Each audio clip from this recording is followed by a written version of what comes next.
New Delhi railway സ്റ്റേഷനിൽ തിക്കിലും തിരക്കിലും പെട്ട 11 സ്ത്രീകളും 4 കുട്ടികളും ഉൾപ്പെടെ 18 പേർക്ക് ദാരുണാന്ത്യം. നിരവധി പേർക്ക് ഗുരുതരമായി പരിക്കേറ്റു. കുംഭമേളയ്ക്കായി പ്രയാഗ്രാജിലേക്ക് പോകാനെത്തിയ ആളുകൾ കൂട്ടത്തോടെ എത്തിയതാണ് അപകട കാരണം. പ്ലാറ്റ്ഫോം നമ്പർ അവസാന നിമിഷം മാറ്റിയത് അപകട കാരണമായതായി യാത്രക്കാർ പറയുന്നു. റെയിൽവേ ഉന്നതതല അന്വേഷണം പ്രഖ്യാപിച്ചു. പ്രധാനമന്ത്രി നരേന്ദ്രമോദി അടക്കമുള്ളവർ അനുശോചനം അറിയിച്ചു.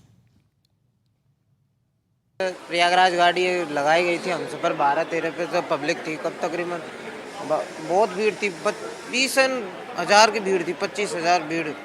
एकदम से सब स्पेशल की अनाउंसमेंट हुई थी तो 16 नंबर पे अनाउंसमेंट हुई थी ये स्पेशल गाड़ी की। तो सर एकदम से भीड़ पे तो भगदड़, ये पूरा पुल जाम था। ये वीडियो पब्लिक ही पब्लिक हो रही थी पूरे पुल पे, प्लेटफॉर्मों पे पब्लिक ही पब्लिक हुई थी। अरे अनाउंसमेंट हुई तो सर आपको तो पता है ट्रेन पकड़ने के लिए लोग वक्त तो भगेंगे, तो भगदड़ मची एकदम से।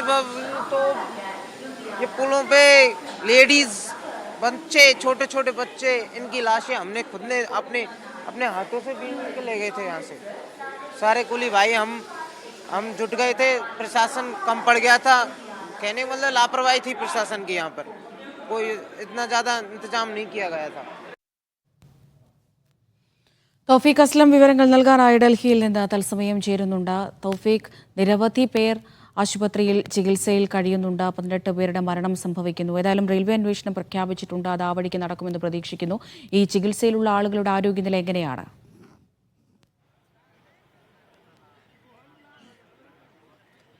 അമൃത, ചികിത്സയിൽ കഴിയുന്ന 30-ലധികം ആളുകളുണ്ട്. ഇവരിൽ ചിലരുടെ നില ഗുരുതരമാണെന്നാണ് നിലവിൽ ആശുപത്രികളിൽ നിന്ന് ലഭിക്കുന്ന വിവരങ്ങൾ. 2 ആശുപത്രികളിലായിട്ടാണ് ഇപ്പോൾ പരിക്കേറ്റവർ കഴിയുന്നത്. ഇതിൽ ചിലരുടെ നില ഗുരുതരവുമാണ്. 18 ആളുകൾ മരിച്ചതായിട്ടാണ് ഇപ്പോൾ ആശുപത്രിയിൽ നിന്ന് സ്ഥിരീകരണം ഉണ്ടായിരിക്കുന്നത്. ഇതിൽ കുട്ടികളും സ്ത്രീകളും ഉൾപ്പെടെയുള്ള 18 ആളുകളാണ് മരണപ്പെട്ടിരിക്കുന്നത്. ഞാനിപ്പോൾ ഉള്ളത് ന്യൂഡൽഹി റെയിൽവേ സ്റ്റേഷനിലാണ്.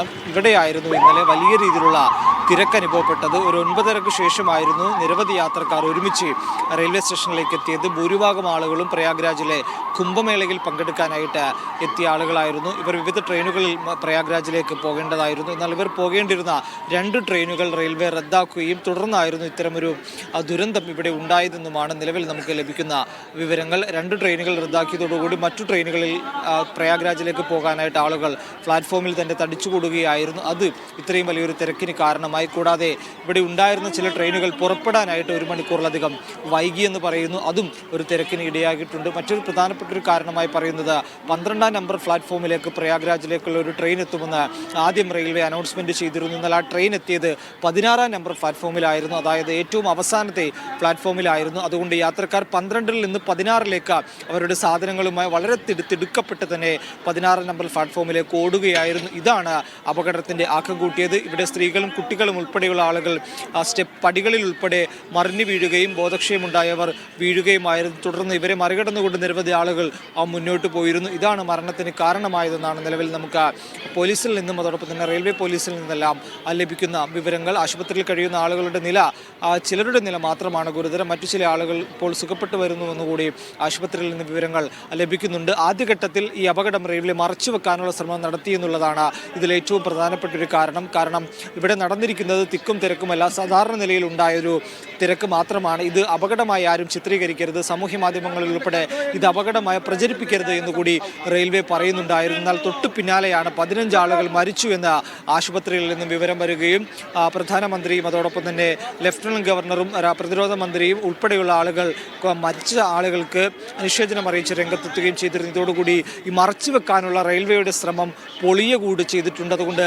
റെയിൽവേക്കെതിരെ കർശനമായിട്ടുള്ള അന്വേഷണം വേണം, ഇതിൻ്റെ ഉദ്യോഗസ്ഥർക്കെതിരെ നടപടിയെടുക്കണം എന്നുള്ളൊരു ആവശ്യം കൂടി ഇപ്പോൾ യാത്രക്കാർ മുന്നോട്ട് വെച്ചിട്ടുണ്ട്. അതോടൊപ്പം തന്നെ ഈ തിരക്കുള്ള സമയങ്ങളിൽ ഇത്തരത്തിൽ ട്രെയിനുകൾ ക്യാൻസൽ ചെയ്യുന്നതിനെതിരെയും യാത്രക്കാർ രംഗത്തെത്തുന്നു. ഒപ്പം ഈ പ്ലാറ്റ്ഫോമുകൾ മാറി അനൗൺസ്മെന്റ് ചെയ്തത് വലിയ ഗുരുതരമായിട്ടുള്ള വീഴ്ചയാണ്. റെയിൽവേയുടെ ഭാഗത്തു നിന്നുകൊണ്ട് അലംഭാവം ഉണ്ടായിട്ടുണ്ട്. അതുകൊണ്ട് കർശനമായിട്ടുള്ള നടപടികൾ ഉണ്ടാകണം, റെയിൽവേക്കെതിരെയും കർശനമായിട്ടുള്ള അന്വേഷണം വേണമെന്നൊരു കാര്യം കൂടി ഇപ്പോൾ യാത്രക്കാർ ആവശ്യപ്പെടുകയും ചെയ്യുന്നുണ്ട്. ധനസഹായം പ്രഖ്യാപിച്ചിട്ടുണ്ട് കേന്ദ്ര സർക്കാർ.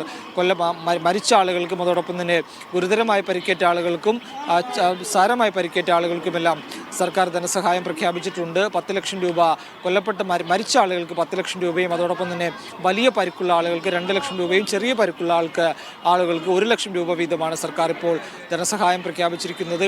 ഇന്നലെ വളരെ തിടുക്കപ്പെട്ടായിരുന്നു ഇവിടെ ആളുകളുടെ സാധനങ്ങൾ ഉൾപ്പെടെ ഇവിടെ വീണ്ടിരുന്നു. അവരുടെ വസ്ത്രങ്ങളും ചെരുപ്പുകളും അതോടൊപ്പം തന്നെ ഭക്ഷണ സാമഗ്രികളെല്ലാം ഈ റെയിൽവേയുടെ പ്ലാറ്റ്ഫോമിൽ തന്നെ വീണ്ടിരുന്നു. അത് വളരെ തിടുക്കപ്പെട്ട് റെയിൽവേ വൃത്തിയാക്കുന്ന ഒരു സമീപനം കൂടി റെയിൽവേയുടെ ഭാഗത്തു നിന്നുണ്ടായ കാരണം ഇതിൻ്റെ ദൃശ്യങ്ങളൊന്നും പുറത്തു പോകരുതെന്ന് റെയിൽവേക്ക് നിർബന്ധമുണ്ട്. അതുകൊണ്ട് മാധ്യമങ്ങൾ എത്തുന്നതിന് മുന്നേ തന്നെ അതെല്ലാം നീക്കം ചെയ്യുന്നുണ്ടായിരുന്നു. അതിൻ്റെ ചില അവശിഷ്ടങ്ങൾ മാത്രം ഇപ്പോൾ ആ റെയിൽവേയിൽ വിവിധയിടങ്ങളിൽ ഇപ്പോൾ കിടക്കുന്നുണ്ട്. അതും എടുത്തു മാറ്റാനുള്ള ശ്രമങ്ങൾ ഇപ്പോൾ ഭാഗത്തുനിന്നുകൊണ്ട് ആരംഭിച്ചിട്ടുണ്ട്. സർക്കാരിനെതിരെ രൂക്ഷമായിട്ടുള്ള വിമർശനങ്ങളുമായി പ്രതിപക്ഷം രംഗത്തെത്തിയിട്ടുണ്ട്. മല്ലികാർജ്ജുൻ ഖാർഗെ ഉൾപ്പെടെ സർക്കാർ വിവരങ്ങൾ മറച്ചുവെക്കാനുള്ള ശ്രമങ്ങളുണ്ടായി. ഇപ്പോഴും എത്ര ആളുകൾ മരിച്ചു, ആശുപത്രിയിൽ എത്ര ആളുകൾ കഴിയുന്നുണ്ട്, എത്ര ആളുകളുടെ നില ഗുരുതരമാണ് തുടങ്ങിയ കാര്യങ്ങൾ ഇപ്പോഴും സർക്കാർ മറച്ചുവെച്ചിരിക്കുകയാണ്. ഇത് എത്രയും വേഗം പുറത്തുവിടണമെന്ന് കൂടി ഇപ്പോൾ പ്രതിപക്ഷം ആവശ്യപ്പെട്ടിട്ടുണ്ട്.